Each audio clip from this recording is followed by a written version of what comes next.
L'autonomista onorevole Roberto Di Mauro, già vicepresidente vicario all'Arsa a chiusura della presentazione dei candidati sindaci e delle liste collegate nei comuni dell'Agrigentino al voto a ottobre, si ritiene soddisfatto per il lavoro svolto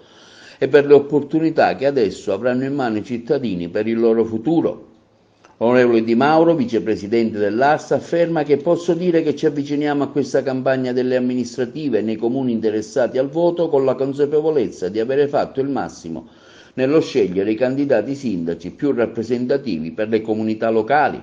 Oggi, continua Di Mauro, non è il momento più di improvvisare o seguire mode facili e populismi. Abbiamo puntato su persone che sanno cosa significa assumersi responsabilità e governare una città. A Canicattì con Vincenzo Corbo, già sindaco per 2 lustri, è un segnale concreto di buona amministrazione che sono il frutto di dedizione e di impegno per i cittadini dell'Uva Italia.